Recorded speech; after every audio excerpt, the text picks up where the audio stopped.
My channel. আমার একটি নতুন ভিডিওতে তোমাদের সকলকে জানাচ্ছি অনেক অনেক স্বাগত, আর অনেক অনেক ভালোবাসা। আশা করছি আমার প্রিয় পরিবারের প্রত্যেকটা সদস্য ভালো আছে, সুস্থ আছে, আর আমরাও ভালো আছি। এখন বাজে 1:30, আর 1:30 থেকে আমি আমার বকবকানি শুরু করলাম।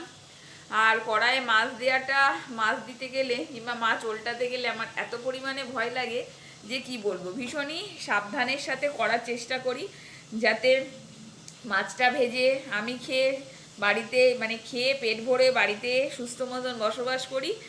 আর মাছের একদম তেল ছিটে যেন একদম আমার হাতে পায়ে দাগ ঠাক না পড়ে, সেরকমই চেষ্টা করি। তো যাই হোক, আগাগোড়া আমাদের ভীষণ ফাটা ফাটা মাছ খাওয়া হয়। যেমন আর মাছ তো ভীষণই খাওয়া হতো, ইদানিংকালে নাকি আর মাছ খুঁজেই পাচ্ছে না। তো যাই হোক, যত ফাটা মাছই আনুক না কেন, সেইগুলো ভাজতে গিয়ে আমার কোনো রকম কোথাও তেল ফেল ছিটকায়নি কিংবা দাগ ফাগ হয়নি, কারণ ভীষণ সাবধানের সাথে আমি ভাজি। আর ওই ভাজতে গিয়ে ভাজার আগ দিয়ে ভাবলাম যে ভিডিওটা শুরু করি, কিন্তু একদমই নয়, আমার একটা আতঙ্ক কাজ করে। হ্যাঁ, ভাজা হয়ে এক পিঠ আবার উল্টে দিয়ে চলে এলাম। এটা আজকে রান্না করছি বাছা মাছ, আর ভাত এক সাইডে ফুটিয়ে বন্ধ করে রেখে দিয়েছি। সকালবেলায় আজকে কে হ্যাঁ কথা বলতে বলতে গেলাম, একটা আমার দাদা এসেছিল, যেই দাদাকে রাখি পড়ায় ফোঁটা দিই, তো সেই দাদাদের বাড়ি হয়েছিল, আমি একদিন গিয়ে দেখে এসেছিলাম।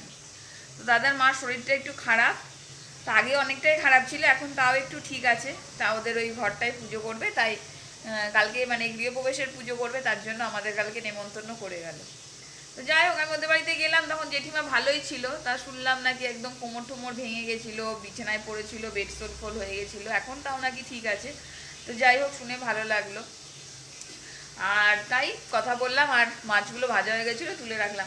আজ সকালবেলা থেকে ফ্রিজে যা যা ছিল সব খেয়ে পরিষ্কার করেছি। কবেকার একটু পায়েস ছিল, পাটিসাপটা ছিল, খিচুড়ি ছিল, আলুর দম ছিল, হেনা তেনা হাব্বা ডাব্বা জাব্বা এতগুলো বাটি ফ্রিজের মধ্যে। কোনোটার মধ্যে একটুখানি রস রয়ে গেছে, কোনোটার মধ্যে একটুখানি দই রয়ে গেছে, এরকম বিভিন্ন রকম জিনিস। কালকে ফল দিয়ে পুজো দিয়েছিলাম, সেই ফলগুলো কালকে তো খেতে পারিনি, ওই বাড়িতে খেয়েছি। পুজো দিয়ে গেছে, ফল দিয়ে গেছে, সেই ফলগুলো ফ্রিজে রাখা ছিল। খেয়েতে একদম ফ্রিজ পরিষ্কার করলাম। আর ফ্রিজের ভেতরে যদি ওরকম হাব্বা ডাব্বা জাব্বা থাকে না, তাহলে দেখবে নিজেরই একটা অস্বস্তি মনে হয়, যে মনে হয় কি না কি আছে। আর আজ সমস্ত বাটি ঘটি বার করে নেওয়ার পরে ফ্রিজটা বেশ সুন্দর পরিষ্কার হয়ে গেল, একদম সুন্দর রোদ উঠেছে, কিন্তু তার সাথে ঠান্ডাও লাগছে। আমি স্নান করে পুজো করে ভাত বসে একটুখানি বাইরে বসেছিলাম, বাইরে ডাইরেক্ট বসিনি, খালি পাটা দিয়ে বসেছিলাম, পাটায় মারাত্মক ঠান্ডা লাগছে। আর যেহেতু সোয়েটার পরে নিয়েছি না, যদি রোদে বসতাম পিটমিট জ্বলে যেতে, এত পরিমাণে কড়া রোদ। যাই হোক, মনে হচ্ছে এবার খুব তাড়াতাড়ি গরম পড়ে যাবে। তাহলে চলো রান্নাটা বসিয়ে দিই। আর এই বাছা মাছ আমি এর আগে কোনোদিনও রান্না করিনি, আর মাছের মতন অনেকটা দেখতে, তার জন্য তো আমার ভীষণই ভয় লাগছিলো মনে ফুটফাট করে ফাটবে। তো দেখলাম খুব একটা ফাটেনি, কড়া করে ভেজে রেখে এলাম। আর পপু বললো এটা নাকি পেঁয়াজ রসুন দিয়েই করতে হয়, তো পেঁয়াজ রসুন দিয়েই করব। আর স্নান করতে যাওয়ার আগে জলখাবার খেয়েছি, তো এত বাসন, সব বাসন গুছিয়ে তুলে ফেললাম। সেই বাসনপত্র ধুতে ধুতে আমি সব গুছিয়ে গাছিয়ে রেখে গেছিলাম। মাছে নুন হলুদ মাখিয়ে রেখে গেছিলাম, এখানে মাছের জন্য আলু কেটে পেঁয়াজ ছাড়িয়ে রেখে গেছি। খালি এখন এসে মশলাটা করে নিলাম আগে, তারপরে তোমাদের সাথে ভিডিওটা শুরু করলাম। জিরের গুঁড়ো, ধনের গুঁড়ো, অল্প একটুখানি দই ছিল, টক দই, সেই টক দই, নুন হলুদ সমস্ত কিছু দিয়ে, একটুখানি আদা রসুন, পেঁয়াজ তো আমি দিই না, কুচি করে দিই, কুচি করে দেবো। এই দিয়ে সমস্ত কিছু দিয়ে একটা পেস্ট বানিয়ে এটা হবে। আর স্নান করতে যাওয়ার আগেই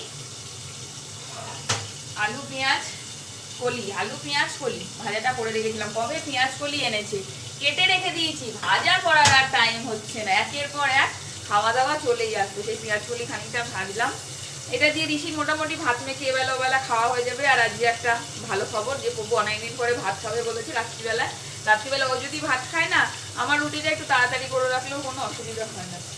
তো যাই হোক, এখন মাছগুলো মোটামুটি ভাজা হয়ে গেছে, ওর জন্য ভাত তুলে রেখে দেবো আগের থেকে, রাত্রিবেলা একটু গরম করে দিলেই ওর খাওয়া হয়ে যাবে। তাহলে চলো রান্নাটা বসিয়ে দিয়েছি, রান্নাটা কমপ্লিট করে নিই, তারপরে আবার আসি। তো তো দেখো মাছগুলোকে সুন্দরভাবে লাল করে ভেজে নিয়েছি। আর আমার এই ননস্টিক টাইপের, ননস্টিক নয়, এই কড়াইটাতে এত সুন্দর মাছ ভাজা হয়, কোনো মাছই উল্টোপাল্টা ভাজা হয় না, খুব চটপট রান্নাও হয়ে যায়। কিন্তু সমস্ত কিছু জোগাড় না করে রান্না করাও যায় না, কারণ এতটাই তাড়াতাড়ি এটা একদম তেতে যায়, তেতে একদম তেল টেল পুরো একদম ধুয়ো বেরোতে শুরু করে। ওই জন্য সমস্ত কিছু যদি রেডি করে এই কড়াইটায় রান্না করা যায় না, তাহলে ভীষণই ভালো হয় এবং ভীষণই তাড়াতাড়ি হয়ে যায়। তো দেখো ভাতটাও মোটামুটি হয়ে গেছে, তো ভাতটা আমি উপর দিয়ে দিয়েছি। আর জানো এতদিন আমার এত বড় একটা প্রবলেম ছিল যে আমি ভাতের হাঁড়ি কোনো জায়গায় উপর দিতে পারতাম না, ওই হাতে ধরে ধরেই যতক্ষণ উপর দিতাম, যার জন্য যদি হাতে অনেক কাজ থাকতো না, তো আমি ভাত উপর ওই হাতে ধরে দিতে হবে, উপর খানিকক্ষণ দাঁড়াতে হবে, ওই ভয়ে আমার প্রায় টাইমই ভাত গলে যেত। কিন্তু এখন একটা ভালো বেশ প্রসেস বার করেছি, যার জন্য দেখো কি সুন্দর ভাতের হাঁড়িটা উপর দিয়ে রেখেছি, এখন না অনেকটা স্বস্তি পেয়েছি আমি।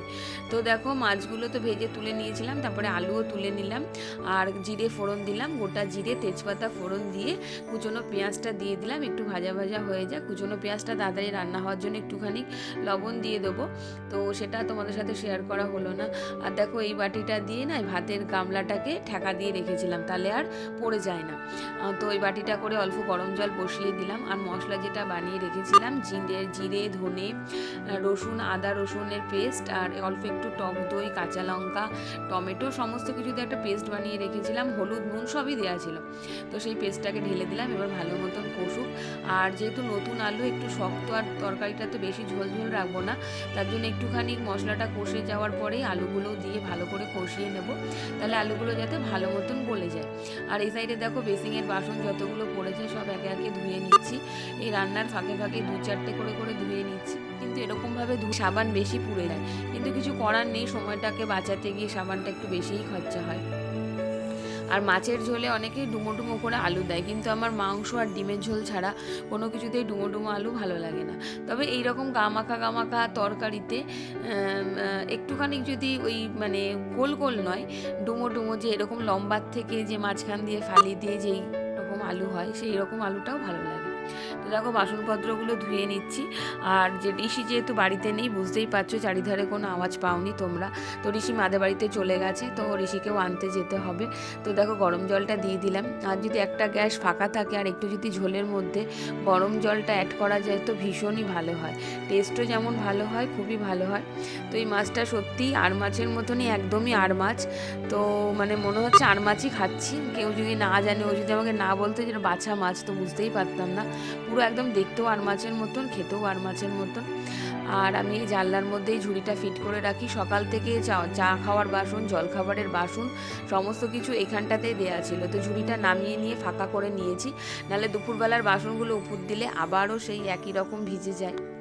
তো এবার এখনকার বাসনগুলো উপর দিয়ে চলে এলাম, আর দেখো মাছের ঝোল একদম টকবক করে ফুটছে।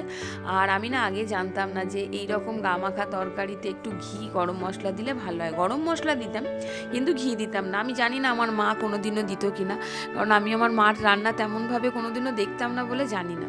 কিন্তু এখন ইউটিউব দেখে কিংবা ব্লগ দেখে এটা বুঝতে পারি যে একটুখানি অনেকেই ঘি দেয়, যার জন্য একটু ঘি আর গরম মশলা দিলাম, আর সত্যি তাতে ফ্লেভার আর টেস্ট সত্যিই দ্বিগুণ হয়ে যায়। তো দেখো একদম গায়ে গায়ে করেছি তরকারিটা। এবার তরকারিটা নামিয়ে রেখে গ্যাসটাকে ঠান্ডা হতে দিয়ে আমি চলে যাব মাদের বাড়িতে। এই যে মস্তান ওই বাড়ি থেকে ভাত খেয়ে এসেছে, তরমুজ খেয়েছে, আবার তরমুজ খাচ্ছে। ইলিশ মাছ ভাজা দিয়ে ভাত, এই হচ্ছে আমার মাছের ঝোল, মানে আমি যেটা বানিয়েছি মাছের ঝোল, আলু পেঁয়াজ কলি ভাজা। মা আবার পাঠিয়ে দিল কি এটাকে বলে, আরে কচু কি কোড়া না কিছু একটা হবে, এই লাউ না চাল কুমড়ো দিয়ে ইলিশ মাছের ঝোল, ইলিশ মাছ ভাজা। মা ফোন করলো, আমাদের ওই সরস্বতী পুজোর দিন ইলিশ মাছ খেতে হয় বলে বললাম না, যে পরের দিন হবে। আমি বললাম আজকে দিও না, কালকে পপু ওই মাছটা এনেছে, মাছটা ঝোল বানাবো, আমাদের দিও না, আর একদিনকে তোমাদেরও কাঁচা মাছ দেবো, রান্না করে খেও। জানি না আমি কোনোদিনও খেয়েছি বলে মনে পড়ে না, তবে আর মাছের মতন দেখতে, গঙ্গার জিনিস। তো বললো ঠিক আছে, ঠিক আছে বললো। আবার দেখে আমার জন্য মাছ রান্না করে রেখে দিয়েছে, বলে আমি তো ভাবলাম খালি পপুর জন্য করেছিস। কি বলবো, তো যাই হোক বললাম তোমাদের যদি রাতে কিছু না থাকে, অনেকটা আলু পেঁয়াজ কলি ভাজা আছে, একটু রাত্রের জন্য দিয়ে আসবো রুটি খাওয়ার জন্য, আর বাবাকে একটা মাছ দিয়ে আসবো, মানে বাবাই খাবে রুটি, সেটা দিই। আমি বললাম যদি মাছ খায়, কারণ বাবার শরীর বুঝে দিতে হবে, উনি যদি বলে হ্যাঁ খাবো, বললাম যে পেঁয়াজ রসুন দিয়ে একদম গায়ে গায়ে করেছি, আর ঘি গরম মশলাও দিয়েছি, সব কিছু বলে এসেছি। যদি খাই রুটি দিয়ে আমাকে বলো, তাহলে দিয়ে যাবো, আর না হলে শুধু আলু পেঁয়াজ করে ভাজা দিয়ে যাবো, বুঝেছো? আর এই গামলাটা এটা এনে যে কি মুশকিল হয়েছে, এটা তো দীর্ঘদিন মার বাড়িতেই ছিল, মাকে দেখাবার জন্য নিয়ে যাওয়া হয়েছিল, ভুলেই গেছি যে ওই বাড়িতে গামলা কেনা রয়েছে। এই গামলা নর্মাল গ্যাসে কখনোই রান্না করা সম্ভব নয়, তার জন্যই ভাড়ার গ্যাস কিনতে হবে।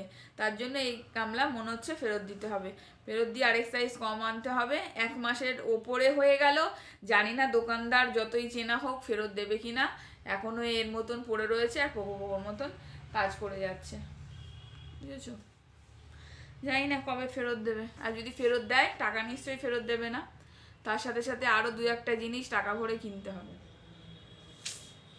চলো খেয়ে নি, হ্যাঁ চলো দেখি কি কি খাই।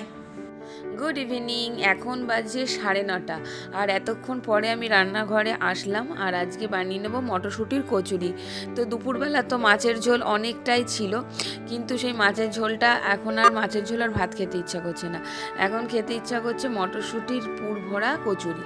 তার জন্য দেখো আটাটা মাখাই আছে অলরেডি, আর ওর জন্য আমি মটরশুঁটিটা বেটে নিলাম, কালো জিরে, আদা, রসুন, এই সমস্ত কিছু দিয়েই আমি বেটে নিয়েছি মটরশুঁটির মানে পুরটা। এবার তেলে একদম ভালো মতো নেড়ে নিচ্ছি, আর তেলে যদি ভালো মতো নেড়ে নেওয়া যায় না, তাহলে কিন্তু যদি পুরটা অনেক দিন ফ্রিজেও স্টোর করে রাখা যায়, আর যদি না ভালো মতন ভাজা হয় তো সেটা নষ্ট হয়ে যায়। তো সন্ধ্যাবেলা থেকে চা খেয়েছি, সেই জলখাবারের বাসন পর্যন্ত ধোয়া হয়নি। আজকে কি করলাম, এতক্ষণ সাজার জিনিসের জায়গাটা গোছানোই ছিল, কিন্তু একটু বার করে মোছামুছি করলাম, কোনোই দরকার ছিল না, তবুও ইচ্ছা। তো টিপ খুঁজে পাচ্ছিলাম না, তো টিপ খুঁজতে গিয়ে আমার ওই রকম অবস্থা হলো। আর সাজার জিনিসের জায়গা গোছাতে গিয়ে ইচ্ছা হলো হঠাৎ শাখাপলা পরবো, তো শাখাপলাও পরে নিয়েছি, দেখতেই পাচ্ছ হাতে। কিন্তু শাখাপলা পরার পরে এখন মনে হচ্ছে যে বেকারই করলাম, কারণ কালকে যেহেতু এক জায়গায় নেমন্তন্ন বাড়িতে যাব, তো সেখানে তো একটুখানি টুকটাক গয়নাগাটি যেগুলো ঘরে আছে কিছু না কিছু পরে যাব। তো শাঁখাপলাটার পরে মানে ফালতু শাঁখাপলা পরতে আমার এমনিতেও ভালো লাগে, কিন্তু সেটা যদি কালকে পরতাম সন্ধ্যাবেলা ঘুরে এসে, কয়েকদিন পরে থাকতে পারতাম, কিন্তু আবার আজকে পরলাম, কালকেই খুলতে হবে। যদিও আমার হাতটা ভীষণই নরম, শাঁখাপলা খুলতে পড়তে কোনোই অসুবিধা নেই, তবুও। তো এবার সন্ধ্যাবেলা থেকে আরও কাজ করলাম, যেগুলো তাকগুলো আলমারির ভেতরে একটু অগোছালো হয়েছিল, সেগুলো গোছাতে না অনেকটা দেরি হয়ে গেল। এখনও বসার ঘরে, যে ঘরে বসে আমরা খাই, সেই ঘরটা এখনও পর্যন্ত পুরোপুরি গোছানো হয়নি। তো যাই হোক, রাতের খাবার তো বানাতেই হবে, আর এই পুর বানিয়ে এখন আমি পুরটা ভরছি, এখন প্রায় 10টা 15 বেজে গেছে। এবার একটা একটা করে পরোটা ভাজতে অনেকটা টাইম লেগে যাবে, তাই না? যদি লুচি হয় না, ছাকা তেলে ভেজে নাও, অনেক ঝটপট হয়ে যায়, কিন্তু পরোটায় অনেকটাই টাইম লাগে। তো যাই হোক, দেখো আমি পরোটাগুলো বেলে নিচ্ছি, বেলে নিয়ে প্রথমেই তো আমি শুকনো খোলায় ভেজে সেঁকে নিয়ে এক একটা পরোটা তুলে রাখবো, তারপরে একেবারে সব তেল দিয়ে ভেজে খেয়ে নেবো, আর আচার দিয়েই খাবো। আর না হলে সকালবেলার যে পেঁয়াজ রসুনের মাছের তরকারিটা আছে, পোপো যদি খেতে ইচ্ছা করে ওখান থেকে একটু তরকারি দিয়ে দেবো, ও খেয়ে নেবে। তো এই হলো আজকের আমার সারাদিনের রুটিন। এর পরবর্তী আর কিছু আমি শেয়ার করতে পারছি না, কারণ ঘরের অবস্থাটা প্রচণ্ডই অগোছালো। তাহলে চলো, দেখা হচ্ছে কালকে আবার নতুন একটা ব্লগের সাথে। সবাই খুব ভালো থেকো, সুস্থ থেকো। আমার ভিডিওটা ভালো লাগলে অবশ্যই একটা লাইক করে দিতে ভুলো না, আর কমেন্ট করে জানিও কেমন লাগলো। তাহলে আজকের মতন এই পর্যন্তই, tata, good night and sweet dreams, tata.